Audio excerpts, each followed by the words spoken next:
자비 베푸소서. 모든 이들 필요해 구세주의 온유함 열방의 소망.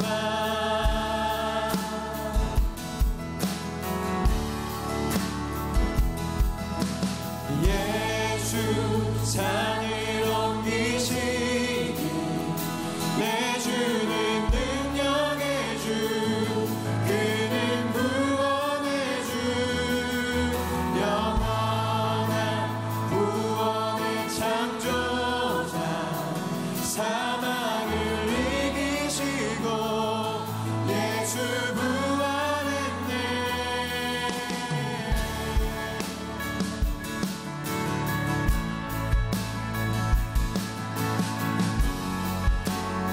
다시 한번 고백합니다. 모든 이들 필요해.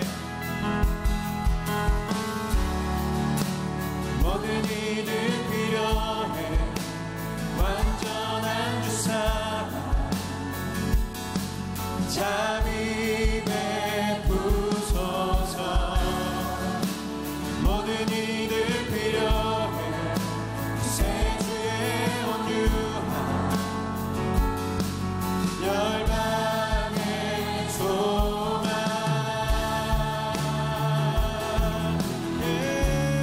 예수님 예수 산을 옮기시니 내주는 능력의 주, 그는 구원의 주, 영원한 구원의 창조자, 사망을 이기시고 예수 부활했네.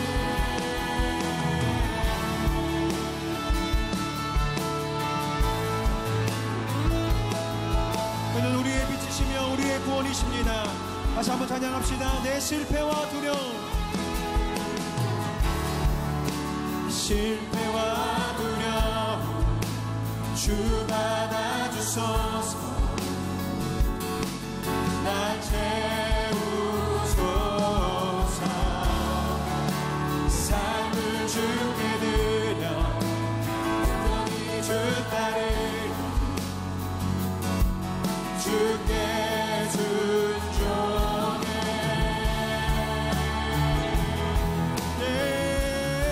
예수님 예수 산을 옮기시니 내주는 능력의 주, 그는 구원의 주, 영원한 구원의 창조자, 사망을 이기시고 예수 부활. 예수 예수 산을 옮기시니 내주는 능력의 주, 그는 구원의 주, 영원한 구원의 창조자, 사망을 이기시고 예수 부활했네.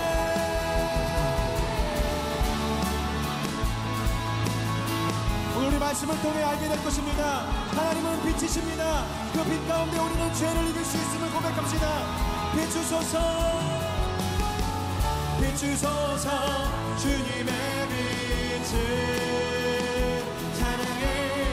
다시 사신 왕의 영광을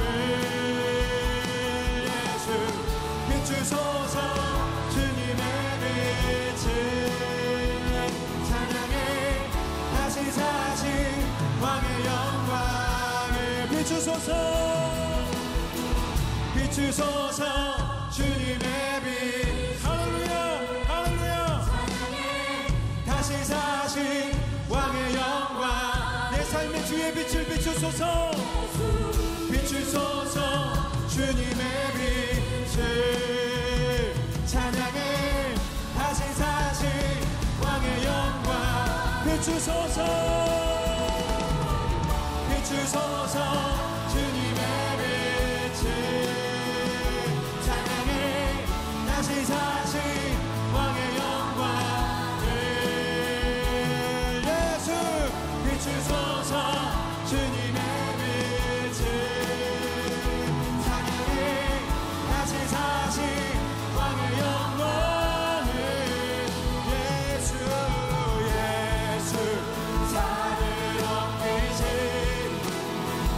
예수는 능력의 주 그는 구원의 주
이번 시리즈를 진행하는 동안은 여러분들이 성경을 이렇게 펴놓고 중요한 부분들을 우리 같이 한번 마킹하면서 말씀을 이렇게 배워가면 좋을 것 같습니다.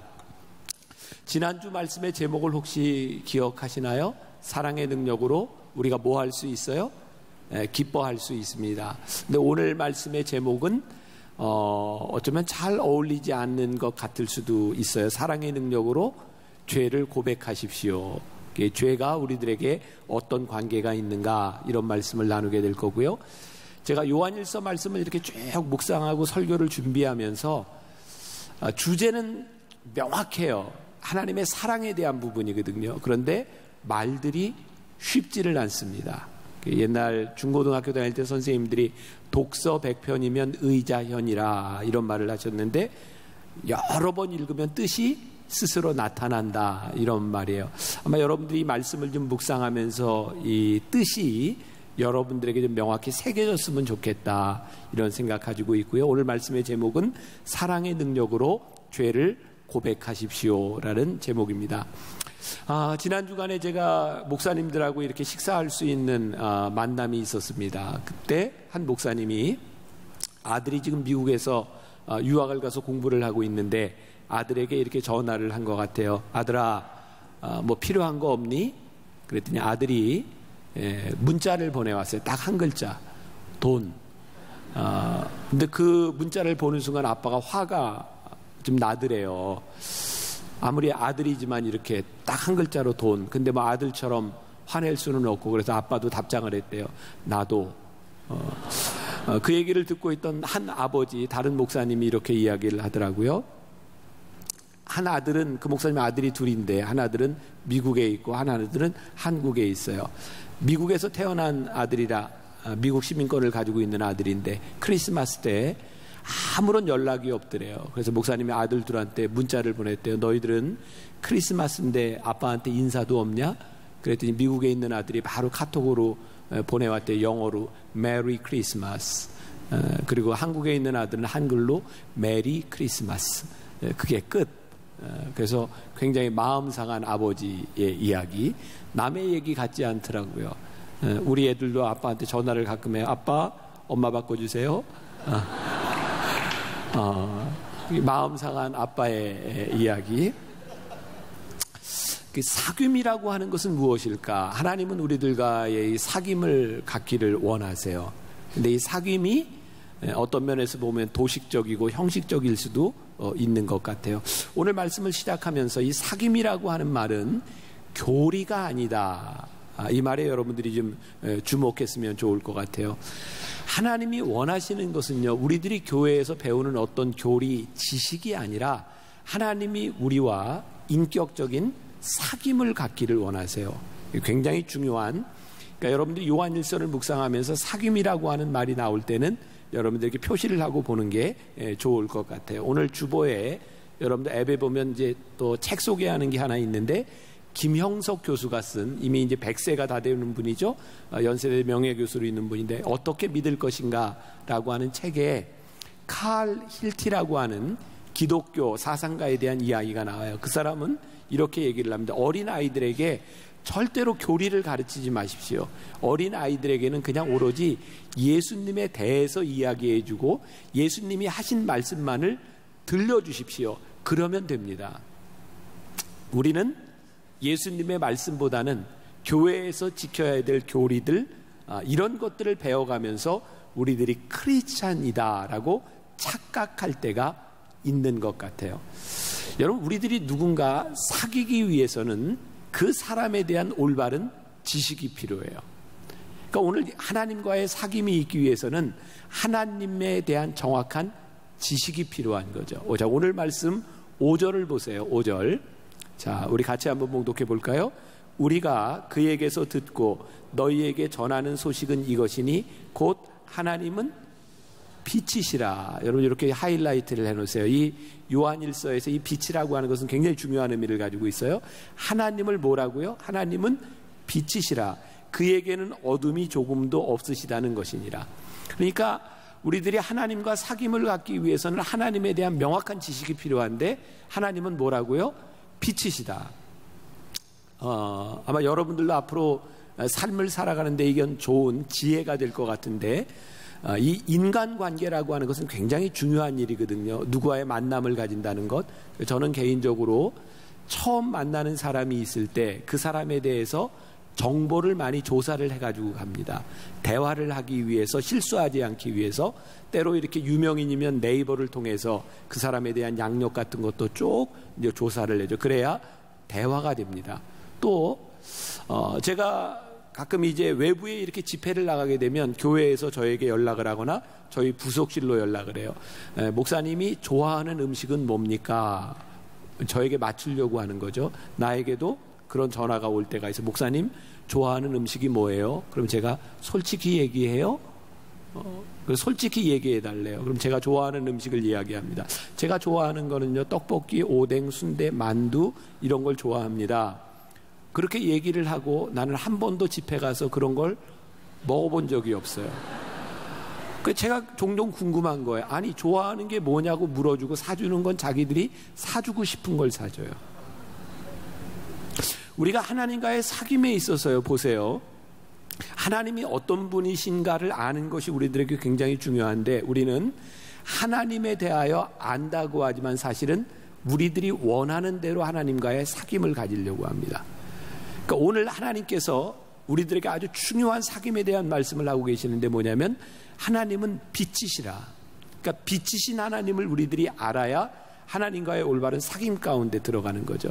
오늘 5절 말씀에 하나님은 빛이시라고 하면서 빛의 특징이 나오죠. 하나님께는, 빛이신 하나님께는 어둠이 조금도 없다. 그럼 어둠이라고 하는 것은 무엇일까요? 6절 말씀을 보세요. 같이 볼까요?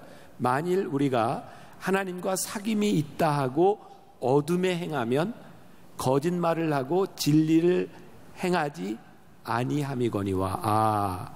어둠이라고 하는 것의 특징이 나와 있는데 그것은 거짓말과 진리를 행하는 것이 아니다. 자, 하나님은 빛이세요. 그렇기 때문에 빛에는 어둠이 없다라고 말을 하고 있는데, 우리가 만일 거짓말을 하고 진리를 행하지 않는다면 빛이신 하나님께 거하고 있는 것이 아니라 우리들이 어둠 가운데 있는 거죠. 자, 하나님의 속성, 하나님은 절대로 어둠과 함께 계시는 분이 아니에요.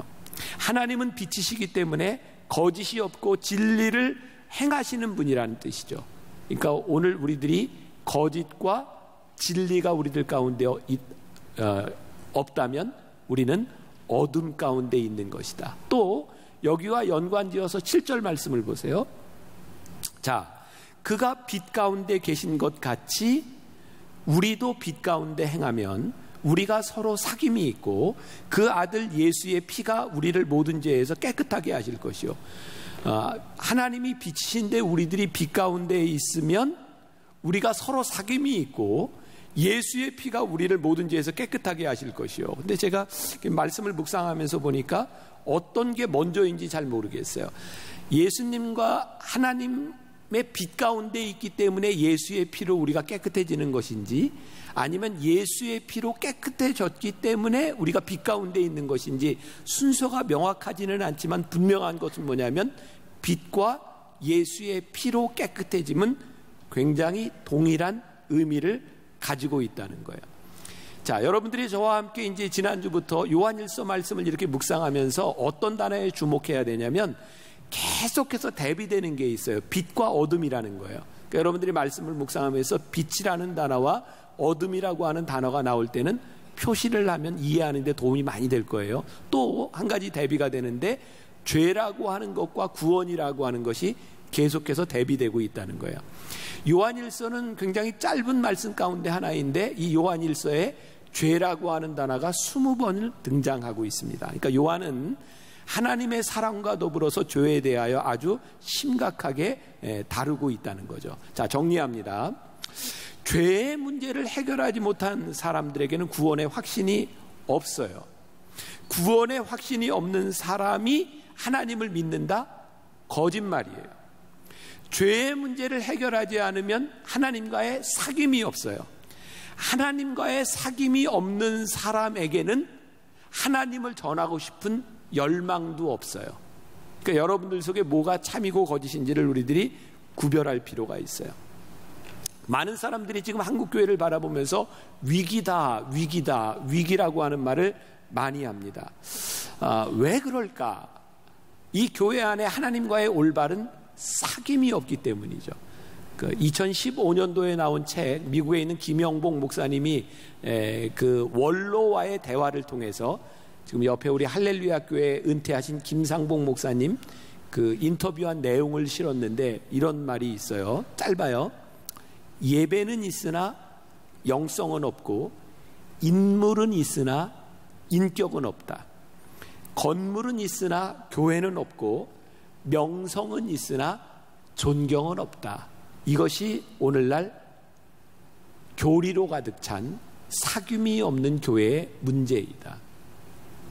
오늘 우리가 예배 시간이라고 하는 교리적인 틀에서 교회라고 하는 공간 안에서 우리들이 예배를 드리고 있어요. 그런데 하나님과의 진정한 사귐이 없으면 이것은 건물에 불과하죠. 이 사귐이라고 하는 것은 굉장히 중요한 일이고요. 성경은 우리들에게 여러분들이 죄가 없다, 여러분들이 하나님을 믿으며 죄로부터 자유로울 수 있다, 이렇게 말씀하지 않습니다. 우리가 죄가 있으나 우리들이 빛 가운데로 나아갈 수 있다고 이야기를 하고요. 우리들이 죄를 지을 수 있으나 하나님과의 사귐 가운데서 이 죄를 이길 수 있다고 말씀하세요. 자, 우리가 죄가 없는 것이 아니에요. 우리들이 죄에서부터 자유로울 수 있는 것 아니에요. 그러나 우리들이 하나님과의 사귐 가운데서 빛으로 나아갈 수 있다. 자, 제가 얼마 전에 신문에 썼던 그 실언 중에 하나인데, 이 글을 쓰고 제가 조금 많이 어려움을 좀 당했어요. 목사님들한테 많은 공격을 좀 받았어요. 근데 저는 굉장히 중요한 일이라고 생각하고 지금도 내 생각엔 변화가 없어요. 제가 잠깐 여러분들한테 소개를 좀 하려고 하는데, 우리 교회와도 연관된 일이었는데, 우리 교회 출신 부목사님이 어떤 교회 청빙을 받아 가게 되었어요. 교인들이 원해서 가게 되었는데 제도적으로 담임 목사로 인정이 안 되는 거예요. 이유가 뭐냐면 교인들은 다 원하지만 그 전에 있었던 담임 목사님이 다른 데로 가야 되는데 자리가 생기지 않았는데, 문제는 뭐냐면 불행하게도 그 목사님이 교회 안에서 소위 일탈의 행동을 보인 거예요. 도덕적으로 좋지 않은 일, 그래서 교인들이 원하지 않는 상황이었고, 그런데 우리 교회 부목사님이 그 교회에 가게 되었을 때 문제가 됐던 건 뭐냐면, 그 교회를 전체를 치리하는 목사님이 그 목사님의 자리를 만들어주지 않으면 우리 교회 부목사님이 담임으로 올 수 없다는 거예요. 제가 화가 났어요. 우리 교회 부목사님이 담임이 못 돼서 화가 난 것이 아니라 분명히 일탈된 행위로 인하여 이분이 징계를 받거나 목회를 해야 되는 상황이 아님에도 불구하고 같은 목회자이기 때문에 미안합니다 이런 말을 써서 돌려막기 하자는 거예요. 문제가 있는 목사님을 다른 데 보내고 또 다른 데 보내서 목회를 하도록 하자는 거예요. 그러면서 이렇게 이야기를 하는 거예요. 같은 목회자의 입장에서 어떻게 그렇게 자리도 없이 나가라고 이야기할 수 있는가. 근데 저는 이런 생각을 했어요. 교회와 목회자 중에 무엇이 더 중요한가?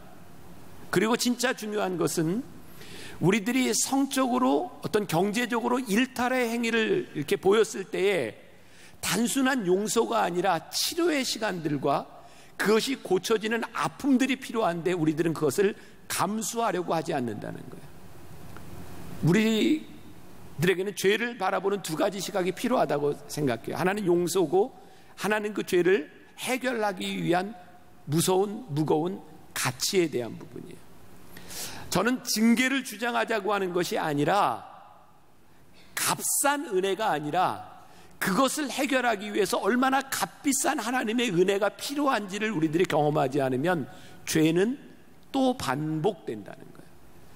저는 우리 부목사님들에게 종종 이런 이야기를 해요.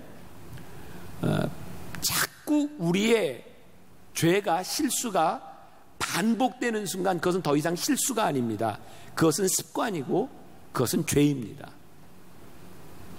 우리들에게 일어나는 일들에 통하여 우리들이 용서하지 말자라고 하는 것이 아니라 용서하기 위해서 그것이 얼마나 어려운 일인지를 경험하고 또 우리들이 사랑하는 마음으로 징계하는 시간들 동안 우리들이 견뎌내고 참아내고 치료하는 과정들이 우리들에게 필요하다는 거예요. 여러분, 오늘 이 요한 기자가 다루고 있는 이 문제들은 우리들이 하나님 앞에서 죄의 문제가 해결된다고 하는 것이, 우리들이 빛으로 들어간다고 하는 것이 아무런 대가 없는 그런 것이 아니라 하나님의 빛 앞에서 우리들의 죄를 바라본다고 하는 것이 얼마나 심각하고 중요한 일인지를 우리들에게 말씀하고 있는 거예요. 자, 죄의 문제를 한번 볼게요. 8절로 갑시다. 8절. 자, 만일 우리가 죄가 없다고 말하면 스스로 속이고 또 진리가 우리 속에 있지 아니할 것이요. 우리가 스스로 죄 없다고 이야기하는 순간 우리들 가운데 진리가 없다는 거예요. 우리들이 스스로 속이는 거예요. 여러분, 스스로 이렇게 속이는 것은요, 자신만 모르지 남들은 다 알아요. 우리가 죄가 없다고 아무리 주장해도 우리들의 죄가 없어지는 것은 아니에요. 여러분, 하나님의 진리 앞에서, 빛 앞에서 우리의 죄가 드러나는 건 굉장히 부끄럽고 아픈 내용입니다. 여러분, 한번 생각해 보세요. 우리의 삶이, 우리의 모습이 하나님 앞에 벌거벗겨져 있다. 남들은 아무도 모르는데 하나님이 우리가 한 일을 다 알고 계세요. 하나님 앞에서는 별로 문제가 되지 않았는데 하나님의 빛 앞에서 우리들의 모습을 보게 되었을 때 우리의 죄가, 하나님의 진리 앞에서 우리의 죄가 드러나는다는 것이 얼마나 부끄러운 일인지 몰라요. 아픈 일이에요. 그런데 사랑의 능력으로 우리들이 죄를 고백할 수 있는 이유가 무엇이냐면, 하나님 앞에서 우리들의 죄가 드러날 때 하나님은 우리를 징계하시려고 하는 목적이 있는 것이 아니라 때로는 징계와 아픔을 통해서 우리를 교정시키시려고 한다는 거예요. 그러니까 하나님 앞에 우리들의 죄가 드러난다고 하는 것은, 진리 앞에서 우리의 죄가 드러난다고 하는 것은 절망이 아니라 또 다른 희망을 우리들에게 이야기하는 거죠. 우리들 주변에는 종종 진짜 착한 사람이 있어요. 그렇죠? 정말 어떻게 저렇게 착한 성품을 가지고 태어났을까? 어쩌면 저렇게 착할까? 이게 뭐 내가 주로 좀 듣는 얘기이기도 한데, 우리 교회에 있는 교인들이 우리 집사람한테 그런 얘기를 하죠. 사모님은 목사님 같은 분하고 살아서 얼마나 행복하세요? 그럼 우리 집사람이 바로 하는 얘기 있어요. 살아보세요. 행복한가? 제가 지금 이렇게 조명 아래에서 이렇게 강단에서 설교를 하고 있지만 하나님 앞에서 다 똑같은 존재인 거예요. 우리들이 조금 선하게 보이는 사람이 있고 조금 악하게 보이는 사람이 있다 할지라도 하나님의 빛 앞에서 우리를 볼 때에 우리들 중에 누구도 하나님 앞에 선한 사람이 없다. 성경이 우리들의 본성에 대해서 이야기하는 거죠.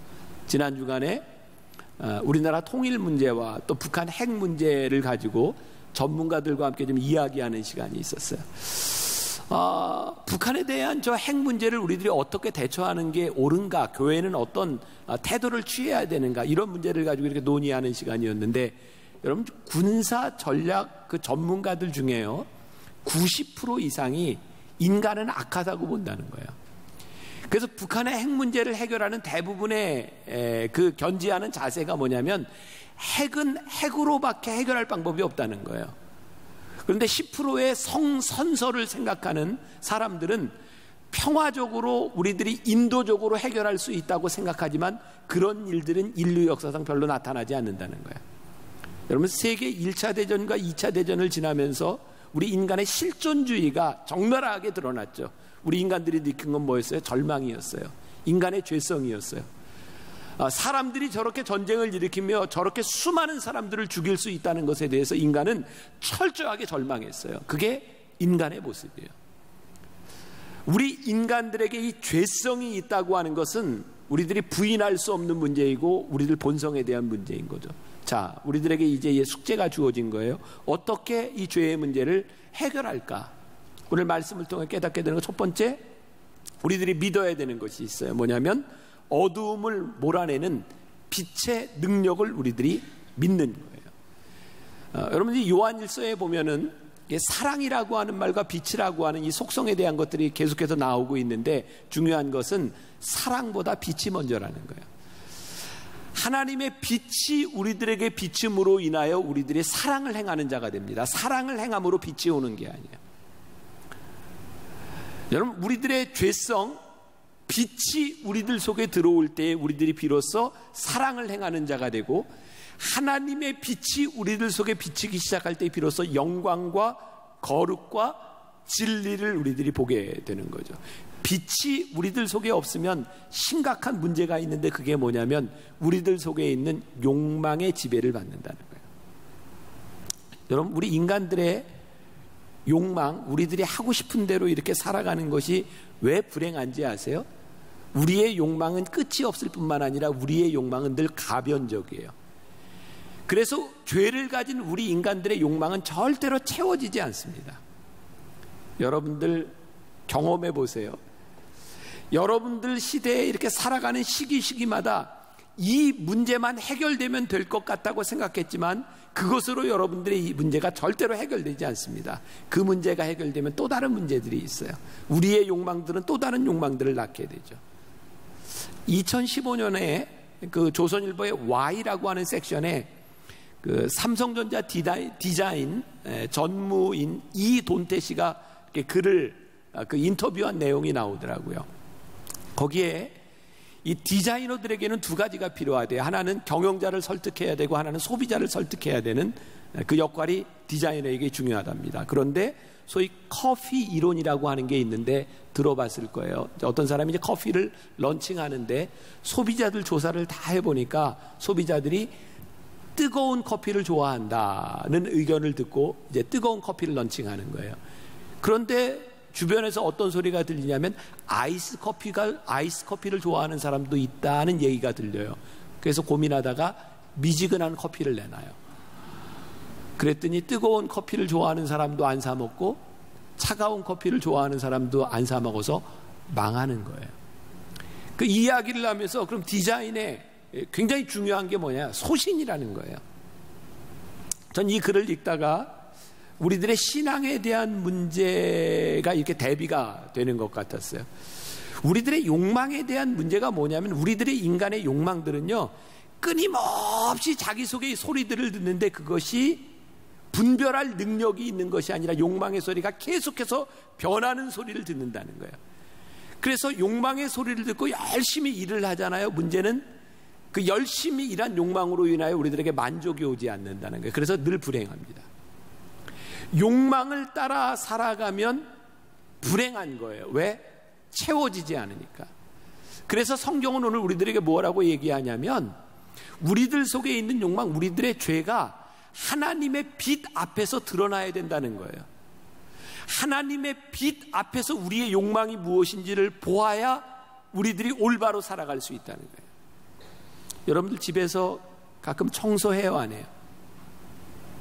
매일 하나? 청소? 저도 가끔 청소를 해요. 바닥을 닦기도 하고, 머리카락이 떨어져 있으면 이렇게 백큐움도 하기도 하고. 우리 집에는 이렇게 개를 한 마리 이렇게 키우고 있는데, 이놈이 대소변을 아주 잘 가려요. 꼭 자기가 보는 자리에서만 가서 하고, 대부분은 밖에 나가야 일을 봐요. 근데 이 쬐끄만 놈이 아무튼 소변을 보고 오면 정확히 자기 자리에 가서 보고 오는데, 걸어오면서 좀 흘려요. 근데 이게 잘 보이지 않는 거예요. 그래서 이놈이 흘린 소변을 닦으려면 어떻게 해야 되냐면, 이렇게 바닥으로 이렇게 보고 햇볕에 비치는 걸 이렇게 보면 소변 떨어져서 굳은 게 보여요. 그럼 그거를 닦아요. 근데 그냥 보면 잘 안 보여요. 무슨 얘기인지 아세요? 우리들이 하나님 앞에 우리의 죄를 보기 위해서는 그냥 보는 게 아니라는 거예요. 하나님의 빛 앞에서 우리들의 실존, 우리들의 문제를 보아야 우리들의 모습이 보이기 시작해요. 그리고 하나님의 빛 앞에서 우리들의 내면을 보아야 우리들이 고쳐야 될 것이 무엇인지를 보게 되고, 우리의 욕망이 무엇인지를 보게 돼요.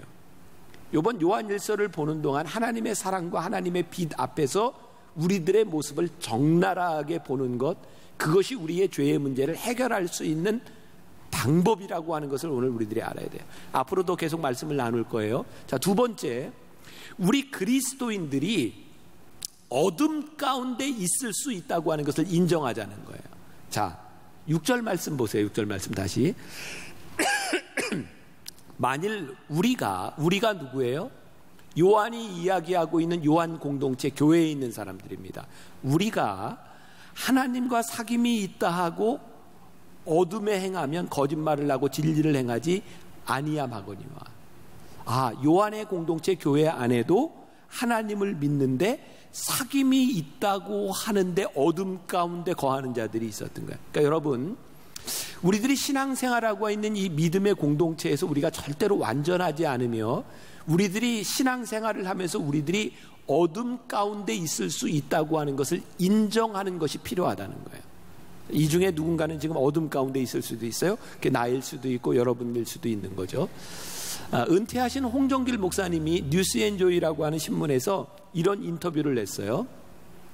평생 그분이 아는 분 중에 검사로 평생을 산 분이 있는데 그분이 교회에 대해서 이런 이야기를 했답니다. 일제시대에 기독교인은 사람들이 이야기하기를 과연 기독교인은 틀려 이렇게 이야기를 했대요. 해방 이후에는 사람들이 기독교인을 가리켜서 설마 크리스천이 그런 나쁜 짓을 할 리가 있나 이렇게 이야기를 했대요. 6.25를 지나면서 사람들은 예수 믿는 거나 안 믿는 거나 똑같아 이렇게 이야기를 했대요. 요즘은 예수 믿는 놈들이 한술 더 떠 이렇게 이야기를 한대요. 우리가 흔히 이야기하는 개독교 소리를 우리가 듣고 있어요. 자, 제가 분명히 이야기하는데 오늘 여기서 예배 드리는 여러분들, 우리 청년 공동체 여러분들이 오늘 이 시간에 예배를 드리지 않고 밖에서 살아가는 사람들보다 절대로 도덕적으로 못하지 않습니다. 적어도 예배를 드리는 사람들이요, 세상 사람들보다 나음은 낫지 못하지 않습니다. 문제는 우리가 개독교 소리를 듣는 이유는 그들이 생각하는 기대에 미치지 못하기 때문이죠. 여러분들이 절대적으로 나쁘기 때문이 아닙니다. 그러나 분명한 것은 무엇라고 이야기하든 우리들이 하나님을 믿으나 우리들 가운데 죄와 욕망, 어둠이 우리들 가운데 있다는 사실이에요. 그래서 사도 바울은 갈라디아서 5장 19절부터 21절까지 해서 이렇게 이야기를 합니다. 육체의 일은 분명하니 곧 음행과 더러운 것과 호색과 우상숭배와 주술과 원수 맺는 것과 분쟁과 시기와 분냄과 당 짓는 것과 분열함과 이단과 투기와 술취함과 방탕함과 또 그와 같은 것들이라. 전에 너희에게 경계한 것 같이 경계하노니 이런 일을 하는 자들은 하나님의 나라를 유업으로 받지 못할 것이요. 왜 사도 바울은 이렇게 장황하게 많은 죄들에 대한 이야기를 하고 있을까요? 육체의 일들에 대하여 대표적인 죄 몇 가지를 이야기하면 되는데 왜 이런 이 죄에 대한 이야기, 어떻게 보면 하찮은 것까지 이 죄에 대한 일을 이야기할까요? 우리들이 착각하는 게 있습니다. 뭐냐면 내 기준으로 볼 때 다른 사람들의 죄가 내 죄보다 크다고 생각하면 우리는 명확하고 크게 그 사람의 죄를 정죄합니다. 내가 짓지 않은 죄에 대해서, 나는 자신 있는 부분에 대해서 다른 사람의 죄에 대해서 무섭게 정죄합니다. 나는 그 정도 죄는 안 져요. 살인, 간음, 나 그 정도 죄는 안 짓습니다. 그래서 무섭게 질책할 수 있습니다. 그런데 오늘 사도 바울에 보니까 당 짓는 것, 시기, 질투도 동일한 육신의 죄라고 말하고 있어요. 요즘 우리 기독교계에서 동성연애, 이 합법화에 대한 문제에 대해서 많은 저항운동들이 일어나고 있어요. 이거 굉장히 필요한 일이고요. 사실은 우리들이 신앙 안에서 지켜야 될 가치가 있는 것이 분명합니다. 그런데 문제는 뭐냐면 우리들이 동성연애자들을 향해서 혹은 에이즈 환자들을 향해서 우리들이 참 쉽게 정죄한다는 겁니다. 왜냐하면 우리들이 기독교 가치를 가지고 볼 때 나는 동성연애나 에이즈 이런 부분에 대해서는 나는 절대 거기까지는 안 가. 그래서 우리는 쉽게 정죄합니다. 근데 진짜 중요한 건 뭔지 아세요? 저는 우리 기독교가 힘을 가지는 것은 동성연애자나 에이즈 환자들 혹은 여러 법들에 대하여 우리들이 무섭게 질책하고 반대하는 것에 힘이 있는 것이 아니라 그들이 보기에 하찮게 보이는 죄조차도 우리들이 하나님의 빛 앞에서 회개하고 우리들의 잘못을 인정하는 것이 나는 더 큰 능력이라고 생각하거든요. 왜? 우리들이 짓지 않는 죄이기 때문에 큰 죄고 우리들이 안 짓는 죄이기 때문에 괜찮은 죄가 아니라는 거예요. 왜? 하나님은 하나님의 빛 앞에서 우리를 보는 것이, 진리 앞에서 우리를 보는 것이 필요하다고 말씀하고 있는 거죠. 자, 하나님과의 사귐, 우리들이 죄의 문제를 해결하고 빛 가운데 있을 때에 우리들이 하나님과의 사귐으로 들어가는데, 자, 6절과 7절 말씀을 지금까지 들었던 말씀을 머릿속에 듣고 읽으면 이제 이해가 좀 잘 될 거예요. 6절 7절 같이 봉독합니다. 만일 우리가 하나님과 사귐이 있다 하고 어두움에 행하면 거짓말을 하고 진리를 행하지 아니함이거니와 그가 빛 가운데 계신 것 같이 우리도 빛 가운데 행하면 우리가 서로 사귐이 있고 그 아들 예수의 피가 우리를 모든 죄에서 깨끗하게 하실 것이요. 자, 하나님과 사귐이 있다고 하는 것은 어둠에서 행하는 것이 아니고 거짓말을 행하는 것이 아니고, 우리가 하나님처럼 빛 가운데 있다고 하면 뭐가 이루어지냐면 우리들 가운데 사귐이 이루어진대요. 그러니까 하나님과 우리들 사이에 사귐이 이루어지면 수평적인 관계에서도 사귐이 이루어지는 거래요. 만일 그렇지 아니하면 그것은 거짓이라는 거죠. 자, 빛 가운데서 우리들이 하나님과 사귐을 가지고 수평적인 관계에서 우리들이 사귐을 갖는다고 하는 것이 무엇일까? 지난해에 제가 이제 안식년을 가지면서 주중에는 제주도에서 보냈고 주일날만 이렇게 올라와서 그때 올레길을 우리 집사람하고 둘이 참 많이 걸었어요. 걸으면서 많은 이야기를 나누었는데 우리 집사람이 새가족을 담당하고 있거든요. 근데 우리 교회에는 어른들 시스템을 여러분들 잘 모를 수도 있는데 9개의 동산으로 돼 있어요. 성령의 9가지 열매, 그 다음에 플러스 새가족 동산이 있고 플러스 청년 동산이 있어요. 그런데 우리 교회 모든 성도들이 모두는 아니겠지만 새가족 동산을 너무너무 부러워한다는 거예요. 이유가 뭐냐면 기존에 있는 이렇게 동산 식구들은 이렇게 목사님들이 이렇게 그룹을 짜줘요. 우리가 이제 나무 공동체라 그러죠. 이렇게 그룹핑을 해주고 그래서 그걸 해야 돼요. 근데 새가족들이 오면 첫 번째 면담을 하면서 당신은 어떤 공동체에 속하고 싶습니까?를 물어봐요. 그리고 어디 들어가고 싶습니다. 그러면 넣어줘요. 근데 몇 주쯤 하다가 마음에 안 들어요. 바꿔주세요. 그럼 또 바꿔줘요. 그래서 기존에 있는 사람들이 우리도 새가족 되고 싶다. 그런다는 거예요. 왜? 인간관계가 힘든 거예요. 제가 그 얘기를 듣고 속으로 이런 생각을 했어요. 매일 세상에서 시달리며 살다가 오는 것도 참 힘든데 교회까지 와서 사람들에게 시달리면 얼마나 힘들까. 그러니 서로가 원하는 사람들끼리 이렇게 그룹핑을 해주면 참 좋겠다. 근데 가만히 생각해 보니까 원하는 대로 그룹핑을 하잖아요. 그럼 보편적으로 좋아하는 사람들은 똑같이 좋아합니다. 싫어하는 사람들은 똑같이 싫어합니다. 여러분들 자신만 몰라요. 좋아하는 사람들은 다 좋아해요. 싫어하는 사람들은 다 싫어합니다. 그러다 보니 내가 좋아하는 사람들하고 이렇게 모임을 갖는다고 하는 것이 굉장히 이상적으로 보이는데 내가 좋아하는 사람들과만 관계를 가진다고 하는 것은 절대로 만족이 오지 않아요. 왜? 내가 좋아하는 사람이 늘 좋지 않거든요. 싫어질 때도 있어요. 그러니까 내가 좋아하는 사람을 찾아가면 내 정욕대로 내가 원하는 것을 찾아가면 그게 굉장히 좋은 일처럼 보이는데 절대로 만족이 없다는 거예요. 그 방식이 아니라는 거예요.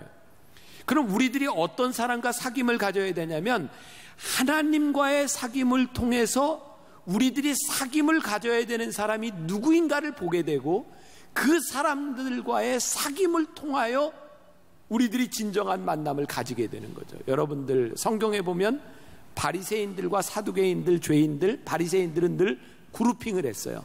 이건 우리 부류에 속하는 사람, 이건 죄인들의 부류에 속하는 사람. 그러면 우리 부류에 속하는 사람들만 있어서 행복해야 될 것 같잖아요. 그런데 사두개인들과 바리새인들은 행복하지 않았어요. 왜냐하면 자신들의 그룹 안에서 그들은 늘 자신들의 의로움을 드러내야 됐어요. 그냥 남들보다 내가 뭐가 더 뛰어난지를 그냥 드러내야 되는 거예요. 저는 지금 여러분들 미안해요. 설교 시간에 이런 표현을 써서 미안한데 죄송해요. 똑같은 사람끼리 있는데 자기가 드러내려면 별 지랄을 다 해야 돼요. 이런 표현을 써서 미안해. 근데 진짜 그게 적나라하지 않아요? 별 지랄을 다 하지 않으면 내가 드러나지를 않는 거예요. 그러니까 우리는 동일한 그룹, 이게 사귐이라고 생각하는데 그게 행복하지를 않은 거예요. 우리가 깨닫게 되는 것이 신기한 것은요, 우리가 원하는 것을 추구한다고 우리들에게 기쁨이 오는 것이 아니라는 거예요. 우리들에게 열정이 있어요. 열정, 정열. 중요한 것은 그 정열, 우리들의 열정 플러스 하나님과의 사귐을 통해서 우리들에게 오는 소명이 합해져야 그것이 기쁨이 되지, 내가 원하는 일을 열심히 한다고 우리는 절대로 기뻐지지 않는다는 거예요. 그래서 하나님과의 사귐을 통해 우리에게 사귐이 오는 것이 중요하다. 하나님은 빛이신데 빛이신 하나님 앞에서 우리를 바라보며 그 진정한 사귐이 이루어질 때 우리들에게 올바른 사귐이 이루어진다. 자, 우리 교회 공동체, 우리 착각하지 말아야 되는 것 있어요. 여기에 있는 우리 공동체는 죄의 문제를 해결한 사람들이 아니에요. 여기는 죄의 문제를 해결하려고 모인 사람들. 그러니까 교회 공동체는 처음부터 불완전한 공동체로 시작하는 거예요. 그런데 이 불완전한 공동체가 예수 그리스도로 말미암아 하나님의 빛 아래서 우리들이 점점 나아지는 공동체예요. 다시 이야기해요. 빛 가운데 있다 하면 우리들이 온전하다고 하는 것을 의미하는 것이 아니라 빛 가운데서 우리들의 모습을 바라보며 점점 나아지는 공동체를 교회 공동체라고 이야기하는 거예요. 자, 그래서 죄를 짓는 것보다 더 나쁜 게 뭔지 아세요? 회개하지 않는 거예요. 왜? 누구도 죄를 짓지 않을 수 있는 사람은 이 자리에 존재하지 않아요. 그래서 죄를 짓는다고 하는 것은 성경은 어쩌면 우리들이 어둠 가운데 존재하고 죄를 지을 수 있다는 것을 인정합니다. 왜? 우리는 죄로부터 태어난 존재예요. 하나님과의 사귐이 있으면 죄 지은 우리가 죄의 문제를 해결합니다. 그건 뭐냐면 회개하는 거죠. 자, 그래서 하나님과의 교제를 회복하는 방법으로 오늘 보면 8절이 이렇게 이야기하고 있어요. 중요한 말입니다. 우리가 죄가 없다고 말하면 뭐라고요? 스스로 속이는 것이다. 우리가 죄 없다고 말하는 것은 스스로 속이는 것이다.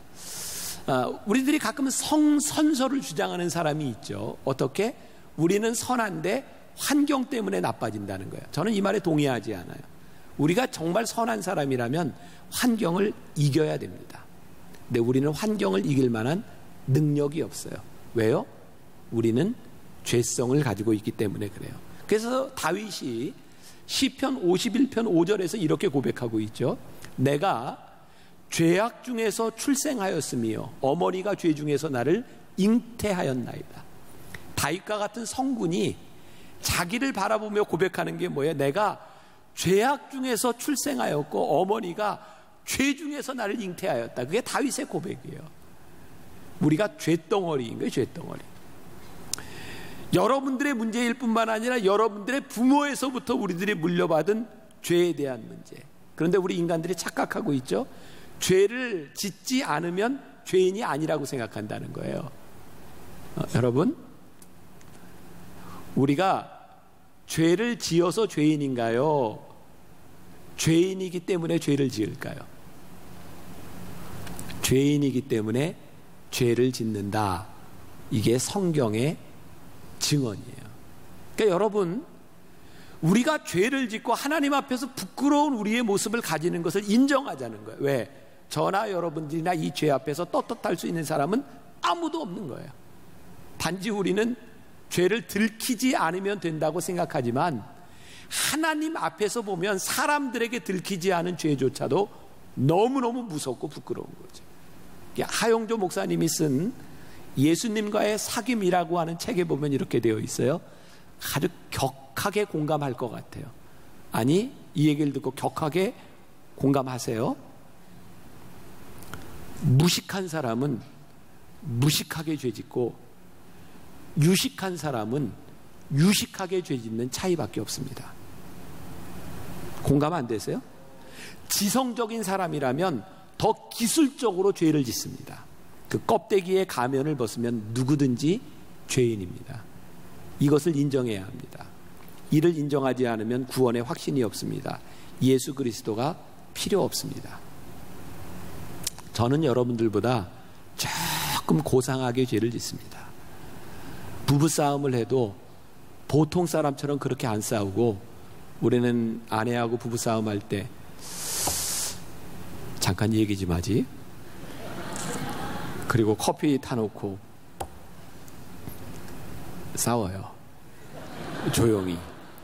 고상해요. 그러나 감정의 골이 있는 건 분명합니다. 자기 감정을 절제하지 못하는 사람은 던지고 싸우고 욕하며 싸울 뿐입니다.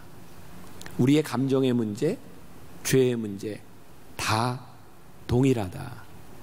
그럼 어떻게 하나님의 사귐으로 들어가는가? 오늘 본문 9절 말씀 중요해요. 여러분 기억하고 표시해 놓으세요. 같이 봉독합니다.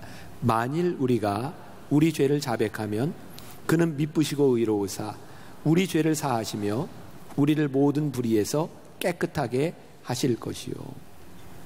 문제는 우리가 거짓말하며 하나님과 사귄다고 착각하는 거예요. 중요한 것은 우리들이 하나님 앞에 우리의 죄를 자백하면 저는 미쁘시고 의로우사 우리의 죄를 사하실 것이라고 우리들에게 약속하고 있는 것이죠. 우리들이 육체의 죄를 이렇게 자복한다고 죄가 없어지는 것이 아니에요. 그 영혼의 치유를 통해서 하나님과의 교제가 이루어지는 것이죠. 그러니까 우리들이 죄인임에도 불구하고 우리들의 죄를 자복하면 하나님과의 교제 속으로 들어가요. 자, 여러분들이 오늘 이제 예배 시간에 말씀을 듣고 우리가 이제 결단하며 찬양할 때 우리의 죄를 고백한단 말이에요. 하나님, 저는 죄인입니다. 저 이런 죄를 지었습니다. 그러면 여러분들 내일 가서 죄를 또 질까요? 안 질까요? 질 수도 있고 안 질 수도 있지만 지을 확률이 많아요. 왜? 우리는 죄를 고백한다고 우리의 그 마음을 지킬 수 있는 능력이 있는 존재들이 아니기 때문에 그래요. 우리는 수없이 많은 결심들을 해봐요. 그런데 우리들은 결심을 지켜나갈 만한 능력이 우리들에게도 없어요. 하나님은 우리들의 약함을 인정하라고 말씀하세요. 근데 너희들에게 문제는 뭐냐면 그렇게 문제가 생기고 죄를 지었을 때 그 죄를 고백하라는 거예요. 하나님께서 그 죄를 기꺼이 용서해 주시겠다는 거예요. 그러면 이게 뭐예요? 아니, 우리는 죄 짓고 그럼 또 용서하고 우리는 죄 가운데 살라는 얘기예요? 아니요. 여러분 가만히 생각해 보세요. 우리들의 죄를 자백하고 하나님과의 사귐 가운데 들어가잖아요. 그래도 우리는 죄를 짓거든요. 근데 우리들이 사귐 가운데서 은혜를 경험해요. 이유는 뭐냐면 하나님의 사귐 가운데서 죄를 고백할 때 우리의 죄를 용서해 주시는 은혜를 또 경험하는 거예요. 그러니까 우리들이 어떤 완전한 사람이 되는 것이 아니라 하나님과의 사귐 가운데서 우리들이 부족해서 또 죄를 짓지만 그 죄에 대한 민감함으로 인하여 하나님 앞에 죄를 고백하며 하나님의 은혜를 계속 경험하는 거예요. 그러니까 하나님과의 사귐 속에 들어간다고 하는 것은 우리를 완전하게 만들어주는 것이 아니라 하나님과의 사귐 가운데서 우리들이 하나님의 은혜를 경험하게 만들어주는 거예요.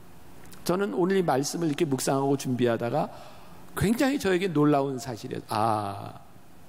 우리의 죄의 문제를 해결하는 것, 우리들이 어둠 가운데 살 수 있는 존재가 분명한데 문제의 해결은 우리들의 성자가 되거나 우리들의 죄가 문제가 다 해결되는 것이 아니라 사귐 가운데서 하나님의 은혜를 경험하며 살아가도록 만들어주는 거예요. 결론적으로 이야기해요. 우리는 죄를 짓기 때문에 죄인이 아니에요. 죄인이기 때문에 죄를 짓는 거예요. 우리들이 죄를 짓는 것 때문에 멸망받는 것이 아니에요. 죄를 회개하지 않는 것, 하나님과의 사귐 가운데 들어오지 않는 것이 문제예요. 내일 아침에 제가 이제 여러분들에게 요약된 메시지로 다시 한번 여러분들에게 이렇게 띄워드릴 텐데, 여러분들이 죄 가운데 있는 것, 그것이 여러분들을 절망으로 인도하는 것이 아니라 하나님의 사귐 가운데로 인도하심을 믿을 때 우리의 삶이 능력이 있는 거죠. 제가 언젠가 그런 얘기했죠. 미국 사람들은 금요일이 되면 퇴근하면서 TGIF 인사하죠. 무슨 말인지 알죠? Thanks God it's Friday. 논다는 거예요. 신난다는 거예요. 그리고 월요일이 되면 Monday sickness. 병든 닭이에요. 실컷 놀고 와서 월요일에 일하기 너무너무 힘듭니다. 근데 우리는 이렇게 인사하자 그랬어요. TGIM, Thanks God it's Monday. 왜요? 하나님이 역사하시는 세상으로 들어가는 거예요. 세상은 죄가 있어요. 세상은 불편해요. 그런데 그곳이 우리들의 사역의 현장이고 하나님이 우리를 부르시는 곳이에요. 하나님은 우리를 홀리한 곳으로 부르신 것이 아니라 죄 가운데로 우리를 부르세요. 거기에서 하나님과 사귐을 가지고 살도록 부르시는 거예요.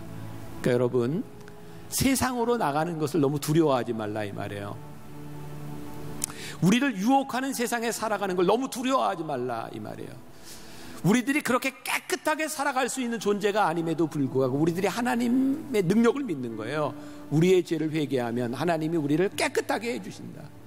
하나님의 사귐 가운데 있는 한 우리는 하나님의 은혜를 경험하며 살아갈 수 있는 거예요. 오늘 우리들이 함께 찬양할 때인데, 주님, 우린 완전하지 않아 연약합니다.